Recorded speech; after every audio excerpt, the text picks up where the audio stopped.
नमस्कार, स्वागत है आपका आवाज़ अड्डा में। और इकोनॉमी को जो बूस्टर डोज है उसकी चौथी किस्त का आज ऐलान किया गया और बहुत सारे बड़े रिफॉर्म्स आज जो घोषित किए गए हैं वो सिग्निफिकेंट इस लिहाज से भी हैं कि एक बड़े स्ट्रक्चरल चेंज की तरफ इशारा किया गया। सबसे बड़ा बदलाव जो किया गया वो डिफेंस और कोल सेगमेंट में किया गया है। डिफेंस सेक्टर में बहुत बड़े बड़े बदलाव ये किए गए हैं कि एक तो ऑटोमेटिक रूट से जो एफडीआई है उसको 49 से बढ़ा के 74% कर दी गई है और बहुत सारी लिस्ट जो इम्पोर्टेड इक्विपमेंट की होती है उसको रिस्ट्रिक्ट किया जाएगा। डोमेस्टिक प्रोडक्शन को बढ़ावा दिया जाएगा जिसमें यहाँ से ज़्यादा मैन्युफैक्चरिंग हो और हमारी जो लोकल कंपनीज़ हैं उसको बनाएं। इसके साथ एक कोल माइनिंग में कोल इंडिया की मोनोपोली खत्म होगी। कमर्शियल कोल माइनिंग प्राइवेट कंपनियों के लिए खुलेगी और इससे जो बड़ा कोल भंडार अभी भी अनएक्सक्यूवेटेड पड़ा हुआ है उसको निकाला जाएगा। और साथ ही कोल बेड मीथेन जो सीबीएम जिसको बोलते हैं उसमें इंसेंटिवाइज की एक स्कीम है कि कोयले की खानों से जो सीबीएम बेड से जो गैस बनती है उसको इंसेंटिवाइज किया जाएगा। ये एक बड़ा है। और एविएशन सेगमेंट में बड़ा ये किया गया है कि एयर स्पेस जो अभी हमारा कम खुला हुआ है सिविल एविएशन के लिए उसको ऑप्टिमाइज़ किया जाएगा और भारत को एमआरओ हब के तौर पे विकसित करने की तैयारी है। तो इन तमाम बड़ी जो घोषणाएं की गई हैं इसका क्या फ़र्क पड़ेगा, कितना इससे असर आएगा, इस सब पे आज हम आवाज़ अड्डा में चर्चा करेंगे। चौथी किस्त के बारे में आज जो ऐलान किया गया है। लेकिन इससे पहले कि हम आगे बढ़ें और जाने की क्या क्या है, किससे कैसे ऐसे चीज़ों को समझेंगे, आपको पहले वित्त मंत्री जी की वो बाइट सुनवाते हैं जिसमें उन्होंने कोल सेक्टर के लिए ऐलान किए। We are bringing in commercial mining in coal sector. You know, coal, as all of you all know, coal is a government monopoly. That government monopoly is what is now being removed. Commercial mining of coal on a revenue sharing basis would help more coal availability and also more coal availability at market prices. Audio boost कर दो मेरा। So this will be far more efficient and more people can get to using it. Coal bed methane extraction also will happen through auctioning. 50,000 crores will be spent by Government of India for creating evacuation infrastructure. वित्त मंत्री ने defence के बारे में भी बड़े ऐलान किए और मेक इन इंडिया की थीम को पूरी तरीके से डिफेंस सेक्टर में उतारने के जो ऐलान किए गए हैं उसमें जो बहुत सारे इक्विपमेंट हम बाहर से लेते हैं, हथियारों की एक लिस्ट लेते हैं, उसको रिस्ट्रिक्ट किया जाएगा, घरेलू कंपनियों से खरीदा जाएगा, इसके लिए एक सेपरेट बजट रखा जाएगा। साथ ही जो ऑर्डिनेंस फैक्ट्री बोर्ड है उसका निगमीकरण किया जाएगा जिससे कामकाज में काफ़ी सुधार हो और उनको जो है एक कह सकते हैं कामकाजी स्वतंत्रता ज़्यादा मिलेगी। और साथ ही एफडीआई का ऑटोमेटिक रूट से जो 49% है उसको बढ़ा के 74% किया जाएगा। आइए सुनते हैं वित्त मंत्री जी ने क्या कहा। Ordnance factory boards will be corporatized, not privatized. I want to underline that and I want media friends to please differentiate between corporatization and privatization. The next set of things about defense production is that FDI limits are being raised from 49% to 74%. Aviation sector में भी बड़े ऐलान किए गए हैं। 6 नए airport का auction किया जाएगा और प्राइवेट कंपनियों के साथ मिलकर उनको विकसित किया जाएगा। साथ ही इसमें एमआरओ हब बनाने की बात की गई। एमआरओ यानी जो हवाई जहाज़ के मेंटेनेंस, कल प्रोजेक्ट, इन सब का है एक बड़ी अपॉर्चुनिटी भारत के पास हो सकती है। उस बारे में वित्त मंत्री जी ने क्या कहा, आइए सुनते हैं। 6 more airports are for auction and the Airports Authority of India shall do it on public-private basis, PPP basis. Additional investments also are likely to happen by private players in about 12 airports which they are already holding for better world-class facilities to be brought in. So majorly airports in India will become far more with better facility and customer experience. This has financial implications to the extent not so much for the budget, but the AAI, the Airports Authority of India, will get a down payment of 2,300 crores. तो इन तमाम मुद्दों पर चर्चा करने के लिए हमारे साथ जो खास मेहमान जुड़े, आपका परिचय करा दें। गोपाल कृष्ण अग्रवाल जी हैं, भारतीय जनता पार्टी के राष्ट्रीय प्रवक्ता हैं, साथ ही उनकी इकोनॉमिक विंग को हेड करते हैं। इनसे समझेंगे कि इनसे क्या क्या फायदे हो सकते हैं। साथ ही उदित राज जी हैं, कांग्रेस के प्रवक्ता हैं हमारे साथ। प्रमोद भसीन साहब हैं, फाउंडर हैं जिनपैक्ट के और काफ़ी लंबा तजुर्बा है कॉरपोरेट सेक्टर का, तो उनसे भी समझेंगे कि इकोनॉमी को कैसे मदद मिलेगी इनके। नीरज भगत जी हैं, फाइनेंशियल एनालिस्ट हैं और तमाम आर्थिक पहलुओं पर इनसे चर्चा होगी। साथ ही इको पॉलिटिकल चर्चा के लिए हमारे साथ हर्षवर्धन त्रिपाठी भी हैं कि इसके कुछ राजनीतिक मायने भी होंगे और इन सब चीज़ों को कैसे समझा जाए। प्रमोद जी, सबसे पहले मैं आपके पास ही आता हूँ। आज चौथी किस्त का ऐलान किया गया। इससे पहले लगातार जब 20 लाख करोड़ का ऐलान मोदी जी ने किया था, उसके बाद हम सब इंतजार कर रहे थे और रोज़ एक प्रेस कॉन्फ्रेंस होती है और उसमें बड़े बड़े ऐलान किए जाते हैं। और आज जो ऐलान किया गया वो एक आधारभूत संरचना को बदलने और कुछ सेक्टर्स को खास तौर पे तवज्जो दी गई है। कैसे देखते हैं आप? जी, ये मौका तो अच्छा देख रहे हैं हमारे फाइनेंस मिनिस्टर की इस क्राइसिस में काफी चेंजेस को आप ला सकते हैं जो नॉर्मल कंडीशंस में आप नहीं ला पाते। तो देखिए, डिफेंस सेक्टर में अगर वे 74% एफडीआई ला रहे हैं और ये उसमें लिखा है कैविएट की मॉडर्न टेक्नोलॉजी के साथ होना चाहिए, ये सही है जी। इससे शायद बूस्ट मिल जाए, क्योंकि जब 49% था तो हमारे लिए कोई इंटरेस्ट नहीं आया था इन्वेस्टमेंट का बाहर से, तो इससे कोई फायदा नहीं हो रहा था। तो अगर हम इस मार्केट को खोल दें, ये बड़ी अच्छी बात है जी। एविएशन मार्केट को खोलने की जरूरत है जी। ये रूट्स खोल रहे हैं, एमआरओ की चेंजेस कर रहे हैं, ये बड़ी अच्छी बात है। ये लॉन्ग टर्म के लिए हमारे लिए बड़े अच्छे होएगा, हमारे देश के लिए भी बहुत अच्छा होएगा। लेकिन मैं ये भी कहना चाहता हूँ जी, आजकल हमें रिलीफ, इमीडिएट रिलीफ भी चाहिए। ये अच्छे लॉन्ग टर्म रिफॉर्म्स हैं, मानते हैं, ये अच्छी बात करी है हमारे मिनिस्टर्स ने और गवर्नमेंट ने। लेकिन आजकल के लिए जो करना है, ये इनका असर आज तो होएगा नहीं। अब एयरपोर्ट्स का भी ऑप्शन अनाउंस कर दिया, जब तक वो ऑप्शन होंगे, जब तक वो तैयार हो जाएंगे, उनको 1 साल 1.5 साल लग सकता है आराम से। तो मेरे ख्याल से ये मूव्स उन्होंने अपॉर्चुनिटी अच्छी पकड़ी है। मैं तो सोचता हूँ कि और भी करना चाहिए इनको और ओपनिंग करनी चाहिए और पॉलिसी रिफॉर्म दिखानी चाहिए। लेकिन इनके साथ साथ जी, ये बहुत जरूरी है, इमीडिएट शॉर्ट टर्म रिलीफ कहाँ से मिलेगा, कैसे मिलेगा, इंडस्ट्री को कैसे मिलेगा, ये बहुत जरूरी है। और आजकल अभी तक मेरे ख्याल से इंडस्ट्री को पूरी रिलीफ जो मिलनी चाहिए थी वो नहीं मिली है। अभी तक तो उनको पोस्टपोनमेंट मिली है। मैं मानता हूं गवर्नमेंट के पास भी पैसे नहीं है जी, ये हमें ख्याल से रखना पड़ेगा। फिस्कल डेफिसिट बहुत बड़ा है, रेवेन्यूज बहुत कम हो गई हैं, गवर्नमेंट के पास भी पैसे नहीं है। लेकिन इसके साथ साथ अगर हमें फिस्कल डेफिसिट बढ़ाना पड़े, थोड़ा सा हमें बढ़ाना चाहिए। तो कई इंडस्ट्रीज, एविएशन सेक्टर देखिए जी, एयरलाइंस की तो इतनी बुरी हालत हो गई है, वो सर्वाइव कैसे करेंगे? और हमारे बहुत इंडस्ट्री सर्वाइव नहीं कर पा रहे। तो उनके लिए भी अगर कुछ होता, इससे ज्यादा जो अनाउंसमेंट होती है, इस अनाउंसमेंट से ज्यादा होता है तो बहुत अच्छी बात होती। लेकिन ये जो लॉन्ग टर्म रिफॉर्म्स अनाउंस किए हैं, ये भी बड़े अच्छे हैं जी, और मेरी तो इच्छा है कि ये इसको बढ़ाते रहें और आगे बढ़ते रहें। उदित राज जी, कैसा लगे आपको ये ऐलान? देखिए, ऐसा है कि मरीज मर जाने के बाद दवा देने का कोई मतलब होता है। अब एक तरह से मिनी बजट के रूप में प्रेस कॉन्फ्रेंसेस हो रही हैं, गोले दागे जा रहे हैं, जनता का ध्यान बटा रहे। इस समय तो इमीडिएटली जो मजदूर हैं सड़कों पर, इनके पास इतना तंत्र है, आर्मी का तंत्र है, सिविल है, इनको किसी तरीके से पहुंचाया जाए। और जो 11 करोड़ के आसपास लोग हैं, जो गरीब लोग हैं, उनके खातों में, जैसे कि हमारे नेता राहुल जी ने कहा, 7,500 रुपया डिपॉजिट किया जाए। आपने सप्लाई साइड तो किया है, लेकिन डिमांड साइड नहीं, तो इकोनॉमी ठप पड़ी हुई है। अब लोगों के पास पैसा नहीं है। किसान जैसे है, किसान का फसल काफ़ी चौपट हुई है, अभी उसकी कटाई हुई है, एमएसपी पर मतलब बहुत सस्ता खरीदा जा रहा है, ओले भी पड़े हैं, उसको रखने की व्यवस्था नहीं हो पा रही। तो सरकार एक तो उसको प्रोक्योर करे और उनको पैसा दे, और दूसरी बात है कि उनकी जो साग सब्जी है, जो ख़राब चीज़ हुआ है, कंपनसेट करे। किसानों को 10-10 हज़ार रुपये उनको नकदी दे।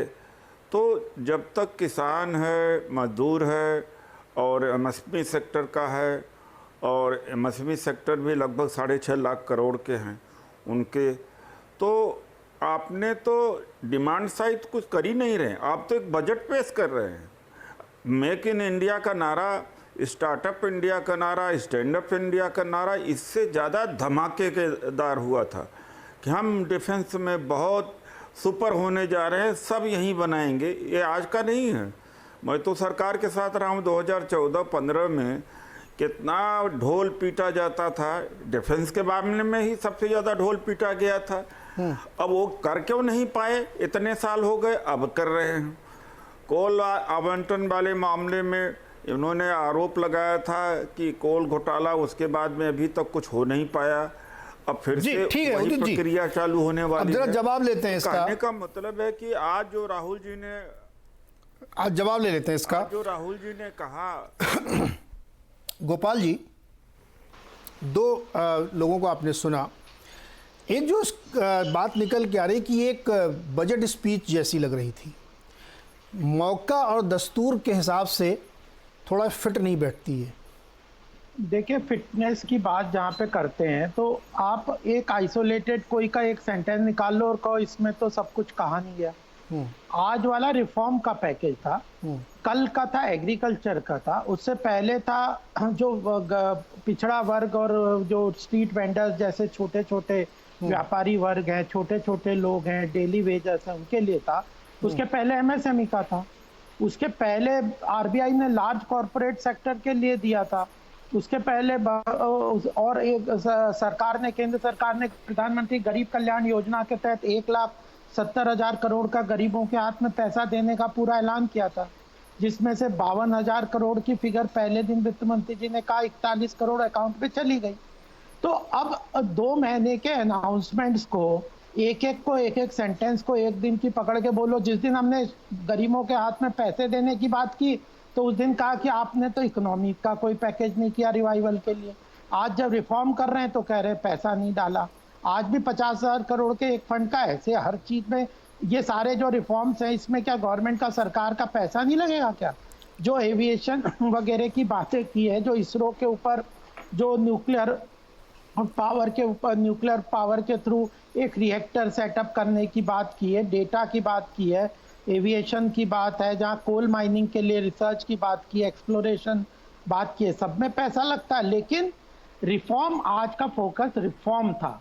और सबसे बड़ी बात मैं ये कहना चाहता हूँ कि देश की अर्थव्यवस्था इकोनॉमिक रिफॉर्म्स पे चलती है, और इकोनॉमिक रिफॉर्म्स में इफेक्टिवनेस कल की भी होगी, 6 महीने बाद की भी होगी, 5 साल बाद की भी होगी। एक रोड मैप पे चलना पड़ता है, आगे बढ़ना पड़ता है। और केवल हम तो है नहीं कि कल ही देख रहे हैं, बस हम तो आगे वाले 5 साल भी देख रहे हैं, और हम तो 15 साल रहने वाले हैं यहाँ पे सत्ता में। तो कांग्रेस की चिंता जरूर बढ़ जाती है इन चीजों से, लेकिन हम एक रास्ते पे चल रहे हैं जो देश को आर्थिक प्रगति के मॉडल पे लेके जाके वैश्विक स्तर पे एक मजबूत अर्थव्यवस्था के रूप में स्थापित करेगा। कोरोना चैलेंज है वह, उसमें हेल्थ सेक्टर का भी चैलेंज है, अलग सेक्टर लोग उसको डील कर रहे हैं। उसमें जो गरीब तबकों के लिए सोशल वेलफेयर का चैलेंज है वो अलग लोग डील कर रहे हैं।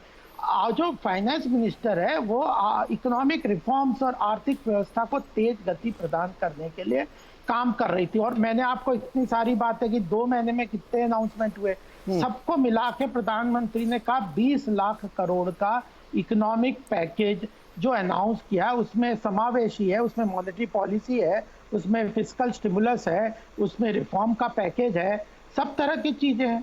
तो उसको कंसोलिडेटेडली देखना चाहिए।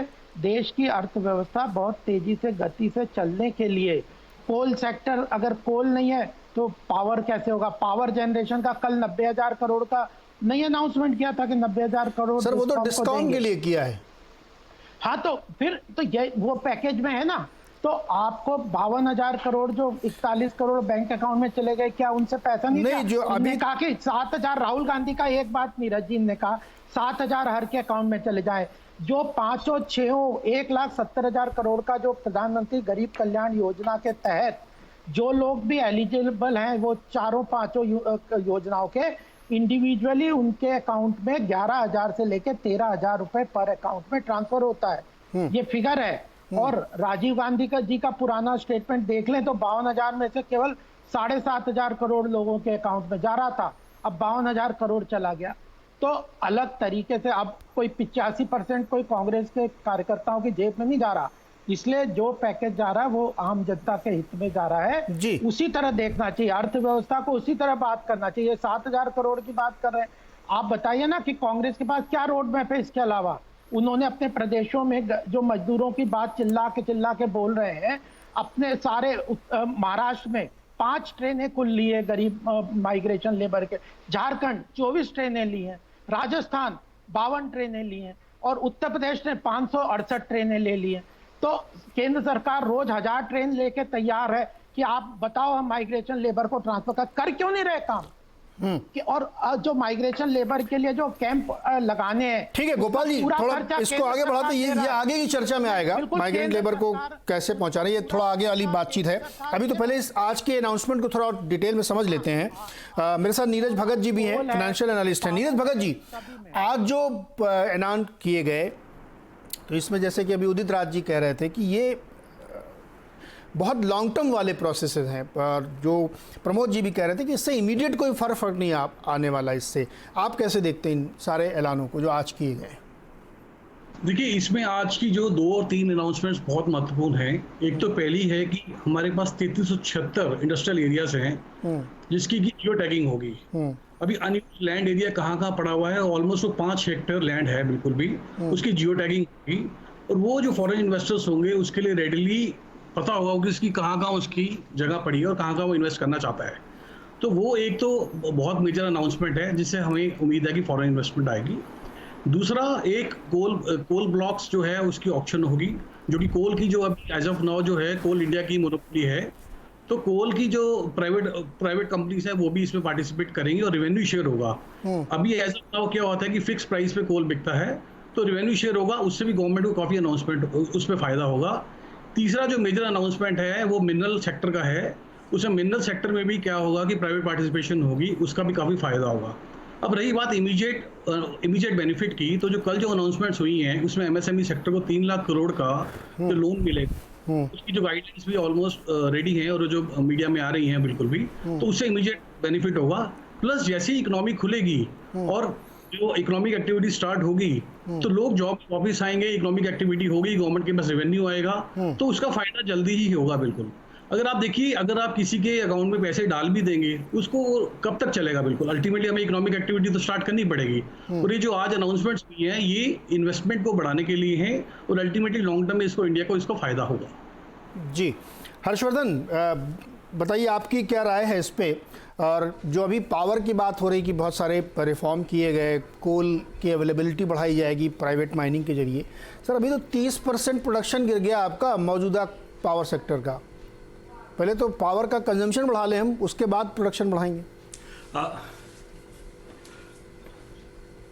नहीं, ये सवाल नीरज जी आपका बड़ा कहें कि सटीक सवाल है। और सिर्फ यही नहीं है कि कोल प्रोडक्शन गिर गया है, आपके हवाई अड्डे पे एक हवाई यात्री नहीं है और आप कह रहे हैं कि हम नए इंटरनेशनल एयरपोर्ट के लिए बोली लगवाएंगे। कहाँ के लिए बोली लगेगी? एमआरओ हब बनाएंगे। एमआरओ हब तब न बनेगा जब पूरे साउथ एशिया के जहाज यहाँ आ रहे होंगे, उनको लगे कि अरे चलो भाई ठीक है, यहाँ फैसिलिटी हमको आईजीआई पे मिल गई, छत्रपति शिवाजी पे मिल गई और हमने उसका लाभ ले लिया। मुझे लगता है कि सरकार में जो बैठे हुए लोग हैं, खास करके जो वित्त मंत्रालय में बैठे हुए लोग हैं, उनको ये नहीं पता है कि कहां जाके रुक जाना है। प्रधानमंत्री नरेंद्र मोदी ने जब 20 लाख करोड़ का पैकेज किया था और कल तक के जो ऐलान थे वो ऐलान बहुत साफ तौर पर, कई ऐलान भले लगते हो कि बजट भाषण जैसा है, लेकिन वो इमीडिएट रिलीफ जैसे थे। शुरुआती जो 7-8 लाख करोड़ का ऐलान हुआ वो क्लियर कट दिखता है कि आपको कहां कहां किसका हाथ थामना है, किसके खाते में आपने रकम डाल दी है, किस इंडस्ट्री को 100 करोड़ तक की एमएसएमई वाली है उसको अभी जरूरत होगी, उसको कर्ज दे देंगे। जो किसान है उसके खाते में रकम डाल दिया, उसको कहां कहां जरूरत है वो दे देंगे। कुछ चीजें हो सकती हैं जो लॉन्ग टर्म की है कि गंगा के किनारे मेडिसिनल प्लांट लगाएंगे, हर्बल लगाएंगे, वो सब बजट भाषण जैसा है। लेकिन अच्छा होता कि ये सरकार में बैठे जो सलाहकार हैं, वो जो भी प्लानिंग करते हैं आंकड़ों की, अच्छा होता कि वो कहते कि 10 लाख करोड़ आत्मनिर्भर भारत अभियान में अभी तुरंत देश में चाइनीज वायरस से लड़ाई में जो हमको तुरंत करना है उसके लिए हमने किया। ये 10 लाख करोड़ में 5 लाख 8 लाख करोड़ है जो हम कह रहे हैं कि अभी आरबीआई के मेजर्स लेंगे जो अलग अलग तरह की राहत देगी, लिक्विडिटी देगी, और ये 2-3 लाख करोड़ बचता है जिसको हम रिफॉर्म पॉलिसी के तहत दुनिया भर का निवेश भारत में चला आए, जिसको हम कह रहे हैं कि हमने लग्जमबर्ग से 3 गुनी बड़ी जमीन खोज ली है देश भर में 10 बड़े शहरों में।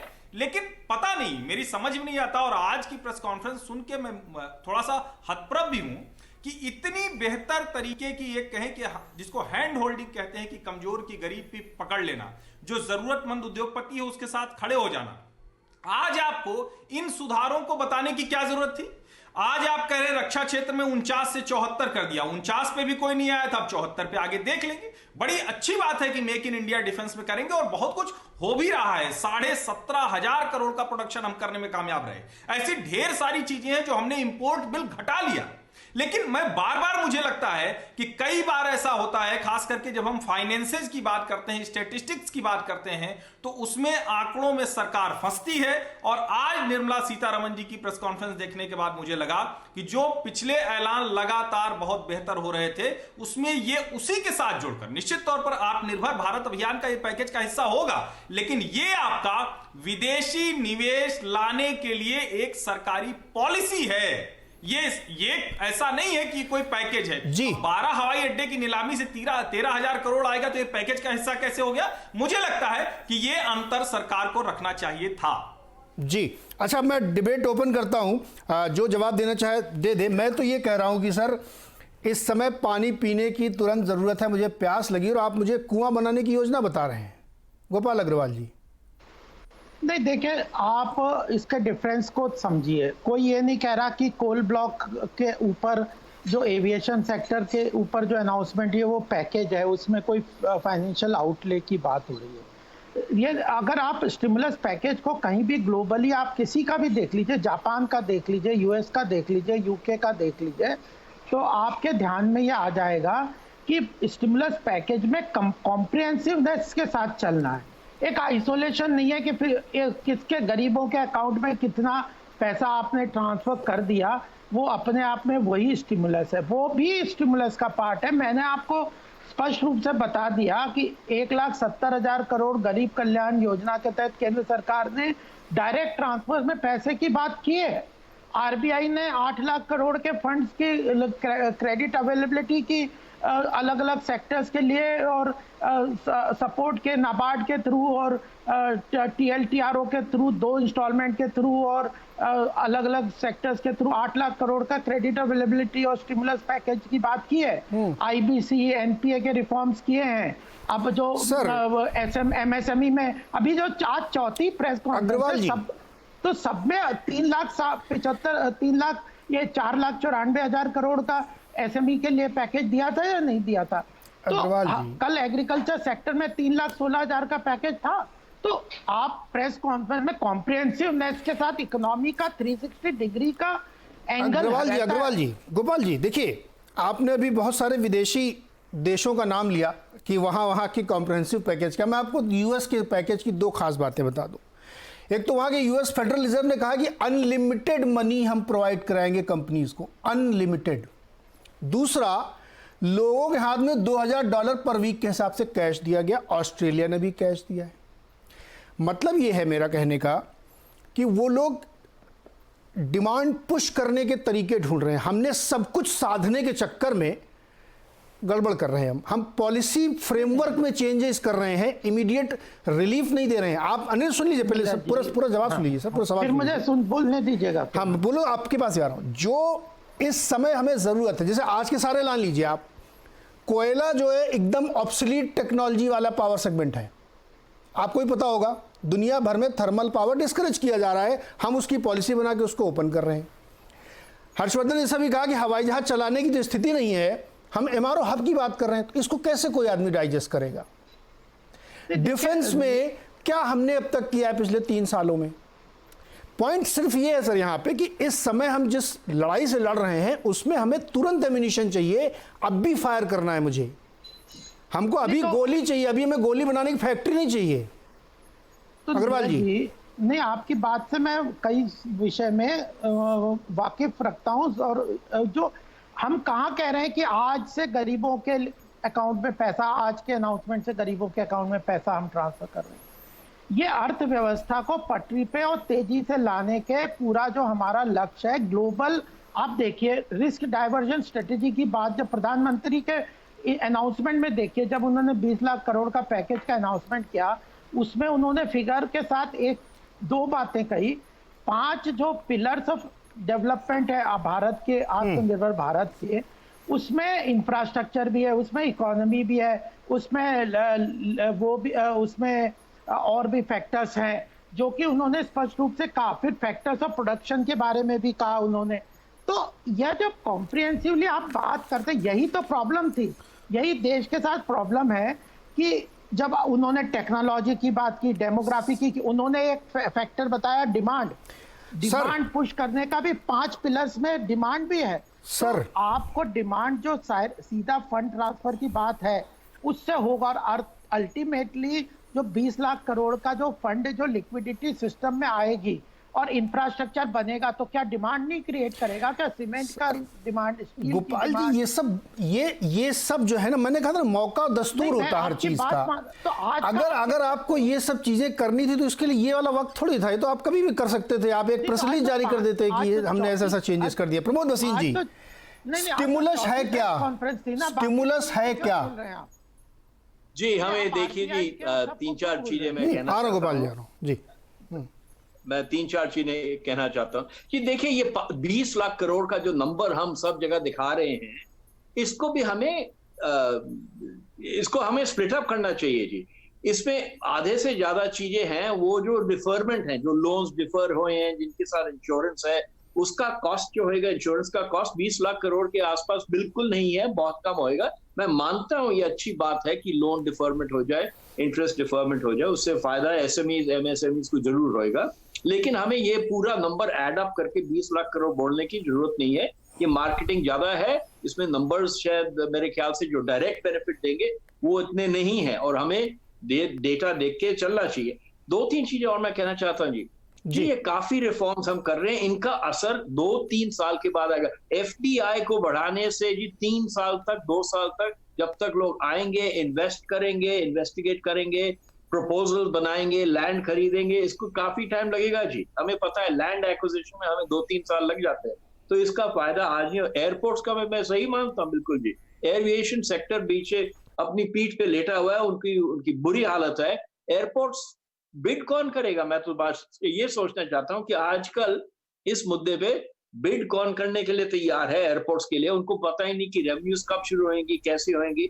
तो इसके अलावा हम यही कहना चाहते हैं जी, मैं ये नहीं कहना चाहता कि ये नहीं करनी चाहिए, ये बहुत जरूरी है, बड़ा अच्छा करें, लेकिन इनके साथ जो सख्त जरूरत है, एक तो है डिमांड साइड की, अब डिमांड साइड को बढ़ाएं। आप बाकी कंट्रीज के बारे में बात करते हैं जी, यूके में एक दिन में एमएसएमई को लोन मिल जाता है डायरेक्ट, और उसके साथ डायरेक्ट बेनिफिट भी मिल जाता है, उसके सारे लोन्स गारंटी कर चुके हैं।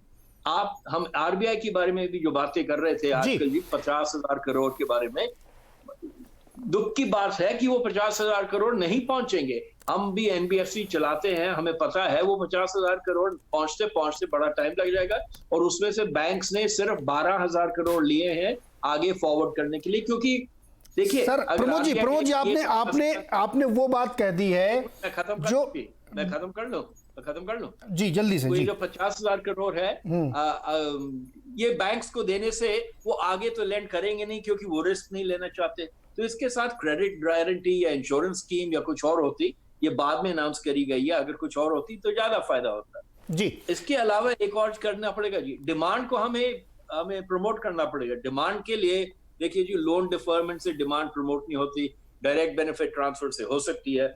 मेरे ख्याल से इनको और डायरेक्ट बेनिफिट ट्रांसफर करना चाहिए। जी यही सवाल है। आप जो प्रमोद जी कह रहे हैं ना कि बैंक इतना हेजिटेंट है इस समय लोन डिसबर्स करने में, क्योंकि उनको आगे की 6 महीने की भी विजिबिलिटी नहीं है कि किस तरीके से इकोनॉमी शेपअप होने वाली है। उदित राज जी, आप कुछ इसमें ऐड करना चाह रहे थे?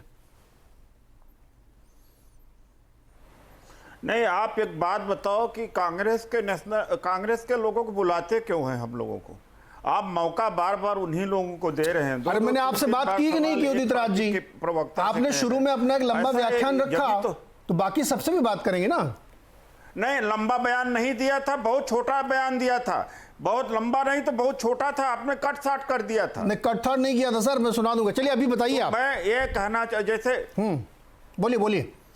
ये जो हमारे दोस्त है डॉक्टर गोपाल कृष्ण जी हैं, बीजेपी के प्रवक्ता, ये पहुंच गए वहां तक कि माइग्रेंट वर्कर्स को रिसीव करने के लिए तैयार नहीं है। और यहाँ पर उत्तर प्रदेश में ज़्यादा ट्रेनें इन्होंने मांग ली है और लोगों ने नहीं मांगा। तो मैं इनको ये बता देना चाहता हूँ कि सबसे ज़्यादा इस समय तकलीफ़ है गुजरात में, एक बात। दूसरी बात है कि सारी समस्या, आधी से ज़्यादा समस्या कहाँ पैदा हुई? एक, जिस तरह से भारत को लॉकडाउन किया गया, भारत की परिस्थिति अलग है। सिंगापुर में 4 दिन के एडवांस नोटिस के बाद लॉकडाउन किया गया। 10 दिन आप समय यहाँ दे सकते थे। तब तो ट्रंप नमस्ते कर रहे थे और 17 मार्च का स्वास्थ्य मंत्री का बयान आता कि ये तो गांधी परिवार डरवाने की कोशिश करता। तो आप 15 तारीख को अनाउंस करके 25 को अगर आप लॉकडाउन करते तो ये मजदूरों की आज हालत तो होती। एक बात मान लीजिए कि वहाँ चूक हो गई। दूसरी, जब 28 तारीख को 28-29 को दिल्ली बॉर्डर पर लाखों की संख्या में हुजूम लगा, तो उसके बाद में इनको भेजना शुरू कर देते। क्योंकि लॉकडाउन आप ही कर रहे हो, खोल ही आप रहे हो। अब बात ये होती है कि इस समय जो 3-4 दिन से चल रहा है, गोले दागे जा रहे हैं। इस समय सबसे ज़्यादा ज़रूरत है इनको मज़दूरों को घर पहुंचा देना। बसों से पहुंचा दो, जैसे पहुंचा दो। किसान इस समय बहुत परेशान है, उसका MSP, उसका फसल खरीदी नहीं जा रही है, उसका किसी तरीके से प्रोक्योर कर दीजिए। सब्जियां सारी सड़ी हुई हैं, उसका कर दीजिए। और ये 20 लाख कर रहे हैं। 8 लाख तो पहले ही दे दिया गया था, 5 लाख मान लो, तो 5 लाख करोड़ इसके लिए MSP वगैरह को निकल। 20 लाख है कहाँ? और अभी एक गोपाल कृष्ण जी ने कहा कि जापान ने $1.1 ट्रिलियन कल पैकेज दिया है। अमेरिका ने पिछले महीने ही $1200 पर हेड डाला। और जर्मनी का जो कि फ्रीलांसर है वो 12 लाख, जी उदित जी 12 लाख दिया। यहाँ कौन सा नहीं उदित जी कौन सा फिस्कल स्टिमुलस दिया गया है? ये केवल जुमला है, ये जुमला है। आप आज डिफेंस की बात कर रहे हैं, आज एविएशन की बात कर रहे हैं, इसका क्या लेना देना? मरीज जब मर जाएगा तब आप दबा देंगे उदित जी। तो मैं तो हैरान हूं इस बात को लेकर के, चाहे मजहबी सेक्टर का हो, कल का हो, परसों का हो। उदित जी मुझे एक छोटा सा ब्रेक लेना है सर। कर रहा है उसके पॉइंट आपने रख दिया सर, पॉइंट आपने रख दिया। मुझे एक छोटा सा ब्रेक लेना, ब्रेक से लौट के आके फिर से इस पे बात को रखें। खाली 2 चीजें मैं उदित जी आपकी बात में कहना चाहता हूँ। एक, आपने जो सिंगापुर का उदाहरण दिया ना सर, थोड़ा सा उसमें गड़बड़ है। सिंगापुर ने जो बहुत स्मार्टनेस दिखाई थी ना, बाद में उसमें जो आउटब्रेक हुआ ना, 1000 आदमी रोज उसमें फंस गए हैं, तो वो उनकी स्मार्टनेस काम कर नहीं पाई, पहला। दूसरा, आपने जो 20 लाख करोड़ का नंबर बताया है ना सर, 10% ऑफ GDP वर्ल्ड में किसी ने नहीं दिया है। तो इसलिए नंबर को खाली रेफरेंस में रखने के लिए बोल रहा हूँ। एक छोटा सा ब्रेक लेता हूँ, ब्रेक से लौट के आगे इस चर्चा को आगे बढ़ाएंगे कि स्टिमुलस कहाँ है, जॉब कैसे क्रिएट होंगे और डिमांड कैसे क्रिएट होगी, ब्रेक के बाद।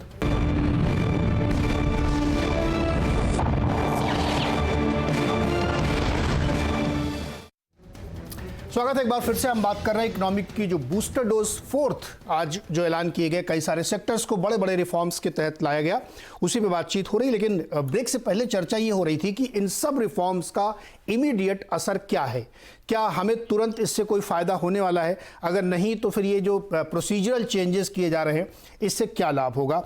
नीरज भगत जी, मैं आपके पास आता हूँ सवाल लेके। मेरा तो मूल सवाल ये है कि स्टिमुलस कैसे है, नंबर 1, जॉब कैसे क्रिएट होंगे, नंबर 2। देखिए, सबसे पहले आपको ये समझना पड़ेगा कि इंडिया और जर्मनी और अमेरिका इनकी इकोनॉमीज में डिफरेंस है। देखो, जो जर्मनी है और यूएसए है, ये डेवलप्ड इकोनॉमीज हैं और इंडिया अभी डेवलपिंग कंट्री है। तो अब अगर आप कहें कि अमेरिका में $2000 पर वीक मिल रहे हैं या जर्मनी में उनको हर वीक पैसे मिल, तो ये इंडिया में अभी इस स्टेज पे पॉसिबल नहीं है। अभी ये इतना बड़ा इंसिडेंस हुआ कोविड-19 का, तो इससे एक लर्निंग लेसन हो कि हमें लॉन्ग टर्म में अगर कभी दोबारा ऐसे इशू आए तो हमारी इकोनॉमी इसमें सेल्फ डिपेंडेंट हो, एंड वी कैन ऑल्सो हम भी अपने जो लोग हैं, जनता है, उनके खातों में ऐसे पैसे दे सकें। अब उस तक पहुंचने के लिए हमें ये जो भौतिक जो हमें रिफॉर्म्स हैं ये करने पड़ेंगे। अब आपकी बात आती है कि जॉब्स कैसे मिलेंगी या डायरेक्ट बेनिफिट कैसे मिलेगा। देखिए, उसके लिए गवर्नमेंट इकोनॉमी को धीरे धीरे खोल रही है, एमएसएमई को लोन्स दे रही है, और जैसे ही हमारा इकोनॉमिक एक्टिविटी खुलेगी उसमें हमें बेनिफिट मिलने लग जाएगा। अगर अभी देखिए, अगर हम अपनी इकोनॉमिक एक्टिविटी नहीं खोलते हैं और हम अपनी उनको डायरेक्ट बेनिफिट्स देते रहते हैं, तो हमारी इतनी डेवलप्ड इकोनॉमी तो है नहीं कि हम जर्मनी या यूएसए की तरह हर हफ्ते उनको पैसे देते रहेंगे। तो अल्टीमेटली यस, हमें प्रिकॉशन लेके इकोनॉमिक एक्टिविटी भी खोलनी पड़ेगी, और ये जो सारे के सारे गवर्नमेंट जो स्टेप्स ले रही है वो हमें डेवलप्ड इकोनॉमी की तरफ लेके जाएंगे। तो वो अभी अगर हम कंपैरिजन करें कि जो यूएसए पैकेज दे रहा है या जर्मनी दे रहा है या इटली दे रहा है, स्पेन दे रहा है, तो उसका कंपैरिजन पॉसिबल नहीं है जी। तो अल्टीमेटली हमें अभी इकोनॉमी खोलनी पड़ेगी और उस दिशा में कि हम डेवलप्ड इकोनॉमी बने, उस तरफ हम नीरज भगत जी, आपकी बात एकदम सर माथे पर, आपने जो बात कही बिल्कुल सत्य है, लेकिन इस सत्य के साथ मेरा एक राइडर है। बिल्कुल। जब कोई एक एसएमई या कोई एक कॉटेज इंडस्ट्री एक प्रपोजल लेके जाती है बैंक में कि मुझे लोन चाहिए, तो उस प्रपोजल की वायबिलिटी पे तय होता है कि उसको लोन मिलेगा कि नहीं मिलेगा। बिल्कुल नहीं। हमने व्यवस्था क्या की है कि 3 लाख करोड़ का कोलेट्रल फ्री लोन दिलवाएंगे आपको, 12 महीने का मोरेटोरियम दिलवाएंगे और 4 साल के लिए लोन है। कौन सा बैंक इस समय बैठा हुआ है जिसके 6 महीने की विजिबिलिटी, उनको अपनी बैलेंस शीट तो पता नहीं कि कितना एनपीए 3 महीने बाद होने वाला है, तो वो लोन कहां से दे देंगे सर। मेरा सवाल ये है कि आपने जो चेंजेस किए हैं ना, वो इंस्टेंट नहीं है, वो लॉन्ग टर्म वाले हैं। कोई एसएमई को पैसा देगा क्या, सवाल ये इस बात का खड़ा होता है। आपकी जो बात करें वो ठीक है, 3 साल बाद 4 साल बाद जब होगा तब देखेंगे हम। आज की तारीख में इमीडिएट मुझे इंसेंटिवाइज करिए। मैं नहीं कह रहा हूं कि किसी गरीब के अकाउंट में आप 10,000 रुपए डाल दीजिए, मैं कह रहा हूं कि उस इंडस्ट्री को क्या इंसेंटिव है जिसका डिफॉल्ट हो चुका है लोन, जिसका धंधा बंद हो चुका है, जिसके मजदूर चले गए वापस, वो कैसे रीस्टार्ट करेगा। उसको तो लोन भी नहीं मिलेगा, वायबिलिटी नहीं उसे बिजनेस की। ये प्रॉब्लम है जिसको हमें एड्रेस करना चाहिए था। गोपाल जी, आपके पास आ ही रहा हूं मैं, एक सवाल हर्षवर्धन से लेता हूं रेफरेंस के तौर पे, आप भी सुनिएगा सर, क्योंकि उसका जवाब आपको देना है। एविएशन इंडस्ट्री का बहुत क्लासिक एग्जांपल है यूपीए गवर्नमेंट में, तो आप भी सुनिए उदित राज जी, यूपीए गवर्नमेंट के समय तमाम एविएशन इंडस्ट्री ने चिल्ला चिल्ला के कहा कि इसको ओपन अप करिए, तो खोल दिया गया, एफडीआई आ गई। फिर ये कहा गया कि एटीएफ जो है बहुत महंगा मिलता है भारत में, इंपोर्ट की इजाज़त दीजिए, वो भी दे दी गई। हुआ क्या, जेट एयरवेज बंद हो गया। मैं जो कहने की कोशिश कर रहा हूं आप समझिए सर, स्ट्रक्चरल चेंजेस में आप क्या बदलाव कर रहे हैं, उसका कोई लाभ हुआ क्या एविएशन इंडस्ट्री में? कुछ नहीं हुआ, एक बंद भी हो गई। तो शायद कहीं पे हमको लगता है अप्रोच में गड़बड़। जो हर्षवर्धन कहते हैं ना कि जो वित्त मंत्रालय लोग बैठे वो भी शायद बहुत कंप्रहेंसिव बनाने के चक्कर में छोटी छोटी चीज़ों को मिस आउट कर रहे हैं। पहले हर्षवर्धन दी, उसके बाद फिर आप डिटेल जवाब दीजिए गोपाल जी। नीरज जी, चूंकि जो इसकी मूल बात है वो मैंने पहली टिप्पणी में कही, लेकिन एक चीज थोड़ा सा मुझे लगता है कि हम लोग अब उस तरफ जा रहे हैं।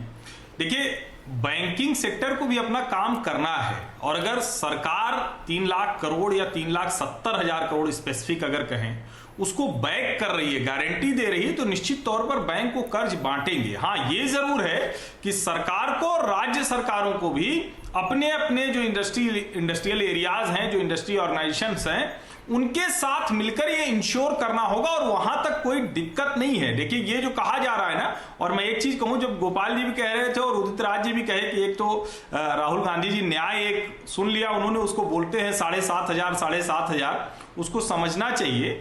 जो अभिजीत बनर्जी, रघुराम राजन और अमर्त्य सेन सारे सुझाव जो दे रहे हैं, उनके सोशल जो एक जिसको कहते हैं ना कि सोशलिस्ट इकोनॉमी का जो तरीका है, उस तरीके से हमने कर्ज माफी से लेकर और सारी चीजें करके देख ली।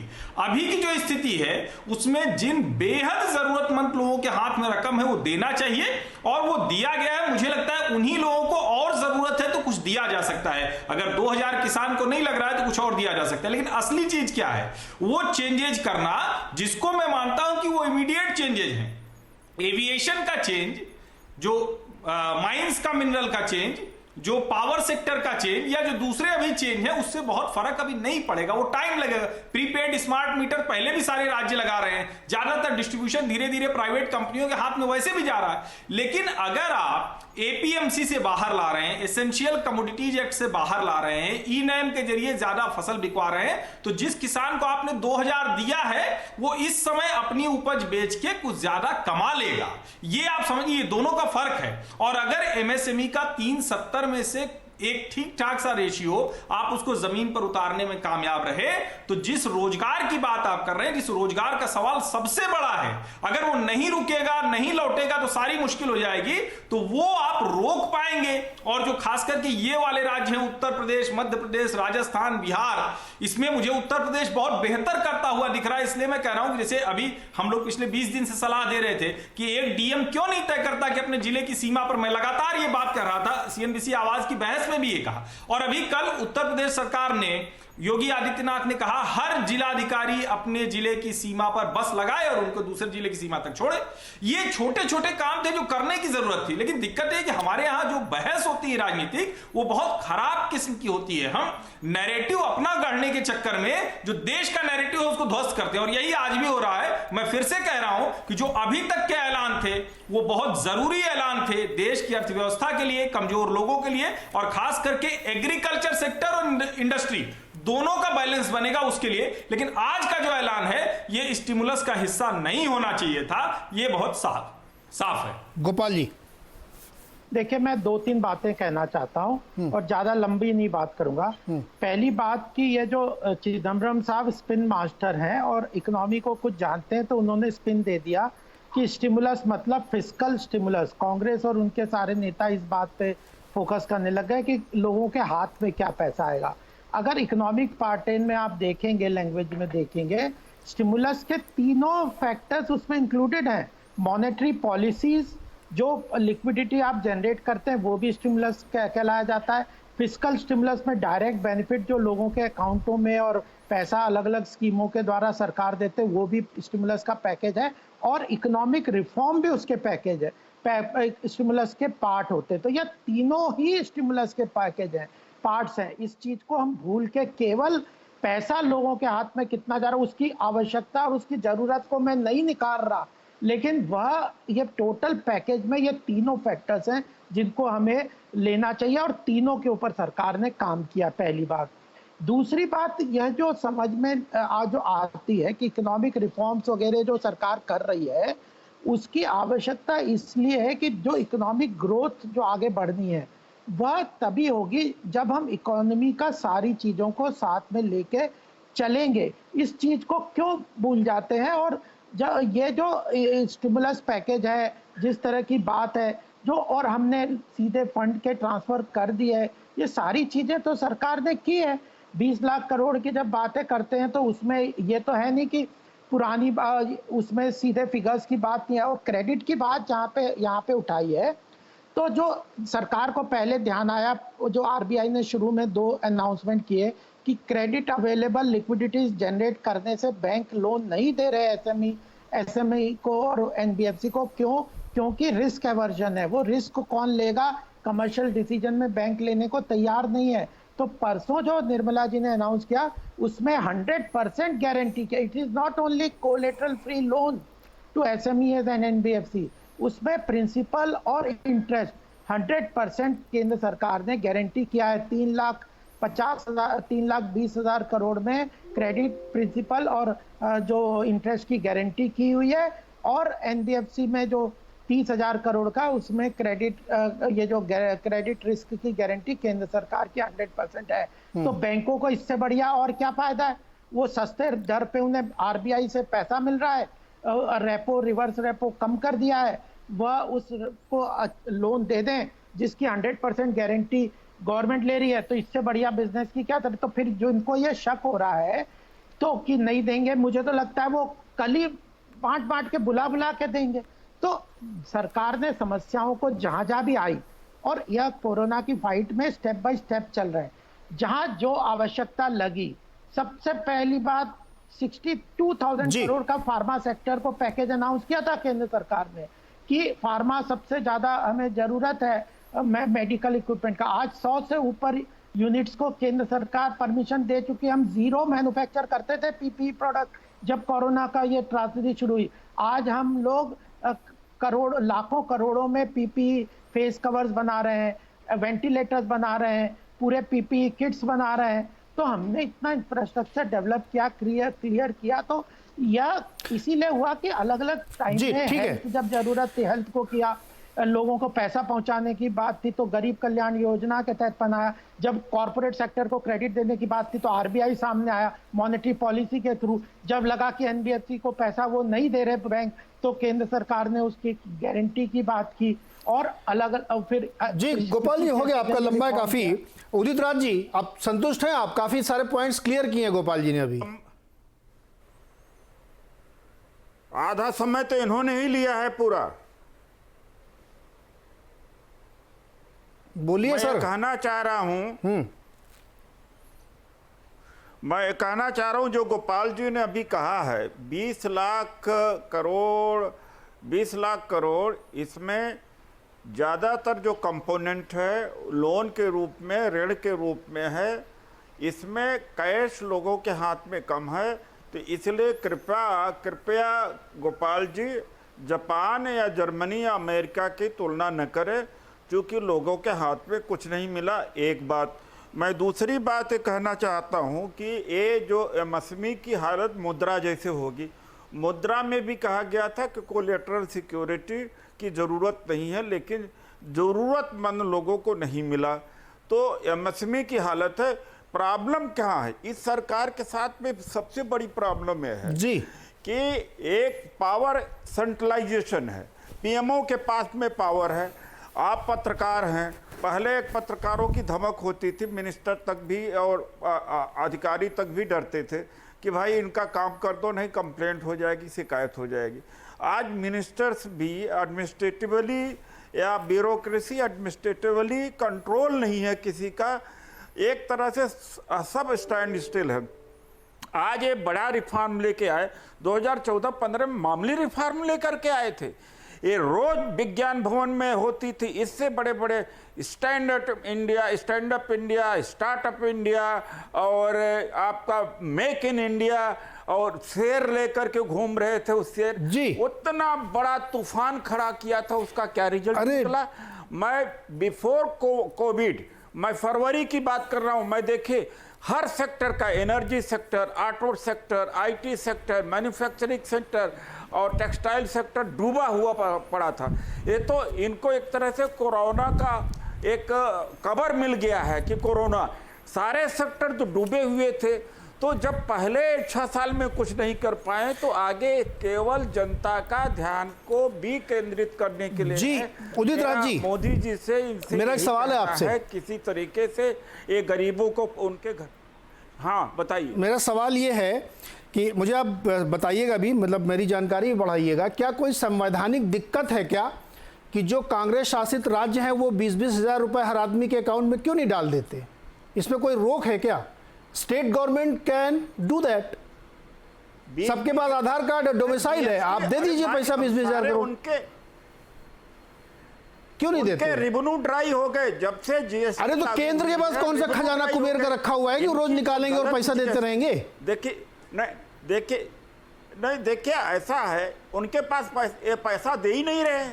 केंद्र के पास पर्सनल इनकम टैक्स, जीएसटी, इनका कलेक्शन इतना डाउन हो गया है और जीएसटी को गलत तरीके से लागू किया है। तो जब राज्यों के पास पैसे हैं नहीं तो कहां से वो पैसा डाल देंगे? अरे खजाने पर। उदित राज जी, जीएसटी कलेक्शन आपने देखा पिछले महीने का कितना है? देखा ना आपने?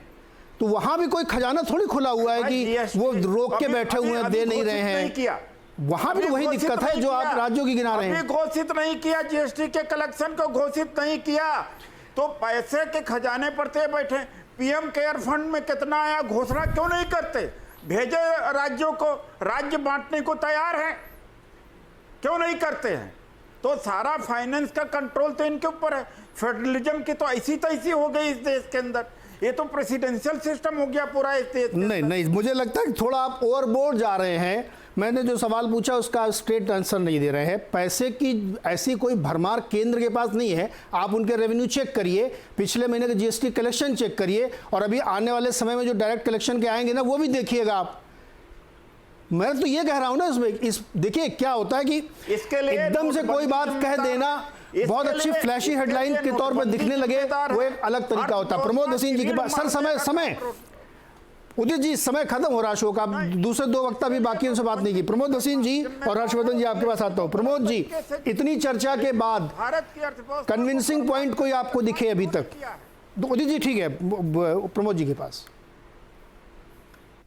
इसके बारे में देखिए, अगर हम मेक इन इंडिया के बारे में बात कर रहे हैं और ये बहुत जरूरी है हमारे लिए, आजकल चाइना से बड़ी इंडस्ट्री शिफ्ट होने लगी है, हम उसकी तैयारी क्यों नहीं करते?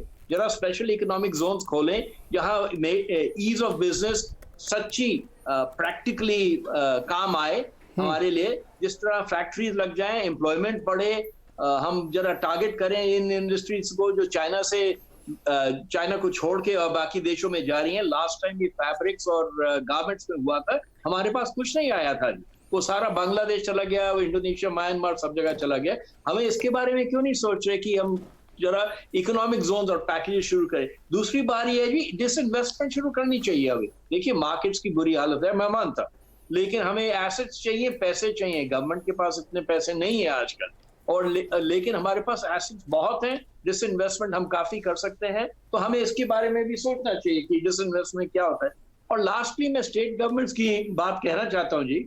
देखिए, अगर जीएसटी कलेक्शन बहुत डाउन हो गई है, ये तो हम मानते हैं, लॉकडाउन में और क्या हो सकता है। लॉकडाउन बहुत जरूरी था। मैं इस गवर्नमेंट को कंग्रेचुलेट करना चाहता हूँ कि उन्होंने जिस तरह लॉकडाउन जल्दी से करवाया था। हाँ, 2-3 दिन की नोटिस दे देते तो बहुत फायदा रहता है हमारे वर्कर्स को, लेकिन लॉकडाउन की तो जरूरत थी।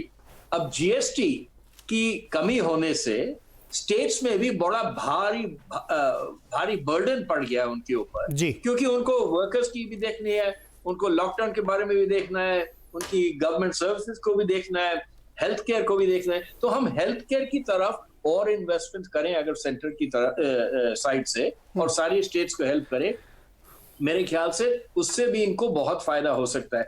लेकिन लास्ट मैं यही कहूंगा जी, डायरेक्ट बेनिफिट की बहुत जरूरी है जी। ये लंबी लिस्ट जो हम कह रहे हैं कि सब चीजों पे रेफरेंस दिया था, इसके बारे में भी बात हुई थी, उसके बारे में बात हुई थी, उससे नहीं होएगा जी। हमें ये देखना है कि प्रैक्टिकली पैसे, अगर एमएसएमई की कंपनीज फेल हो रही हैं, उनको लोन पोस्टपोनमेंट से इतना फायदा नहीं होगा। बाय द वे मैं मानता हूं लोन पोस्टपोनमेंट से बहुत फायदा होगा बड़ी कंपनीज को, पर ऐसी और भी कंपनीज हैं जी। प्रमोद जी, एक छोटा सा कमेंट में हर्षवर्धन से भी ले लूं। हर्षवर्धन, आप रिएक्ट कर रहे थे बीच में, बताएं। नहीं, मैं बस, अब चूंकि बहस में समय भी नहीं, मैं सिर्फ एक छोटी बात कहूंगा कि देखिए अभी तक का जो पूरा का पूरा ये पैकेज है वो बहुत बेहतर और बहुत ज़रूरी पैकेज है। आज की जो बातचीत है वो ज़्यादातर वो एफडीआई और थोड़ा लॉन्ग टर्म स्ट्रेटजी के लिहाज से है। निश्चित तौर पर मेरी अपनी जानकारी है कि सरकार चीन से आने वाली कंपनियां, चाहे वो दक्षिण कोरिया की हो, अमेरिका की हो, ऑस्ट्रेलिया की हो, जापान की हो, उनको लाने के लिए कोशिश कर रही। एक बात मैं कहूंगा, कल जब 11 बजे वित्त मंत्री जी आए तो जो मिडिल क्लास है, जो ईएमआई देने वाला है, जो ऐसे लोग हैं जो अपना टैक्स ईमानदारी से भरते हैं, उनके लिए कुछ ऐलान कर दें। उनके हाथ में जो भी पैसा आएगा वो पक्के तौर पर डिमांड जनरेशन के लिए ही जाएगा। जाते जाते ये काम जरूर कर देंगी। तो मुझे लगता है कोई बहुत दिक्कत नहीं है, अब सारी दिक्कत इंप्लीमेंटेशन को ठीक करने की। बिल्कुल। तो इस चर्चा का निष्कर्ष ये है कि हमें बड़े ऐलान तो कर रहे हैं, ठीक है, सारे पैकेजेस आ रहे हैं, लेकिन इमीडिएट रिलीफ पे भी विचार करना चाहिए, क्योंकि इस समय वक्ती ज़रूरत ये है कि आप तत्काल कुछ ऐसी चीज़ें करें जिससे जॉब क्रिएट हो, डिमांड पुश हो और लोगों के अंदर एक कॉन्फिडेंस बिल्ड हो। केवल पॉलिसी मेजर्स और एडमिनिस्ट्रेटिव ट्वीकिंग से बहुत बात बनेगी नहीं। बहरहाल बहुत बहुत शुक्रिया आपका हमारे साथ जुड़ने के लिए, इस चर्चा में भाग लेने के लिए। और दर्शकों, आप जाइएगा मत कहीं, क्योंकि खबरों का सिलसिला जारी रहेगा।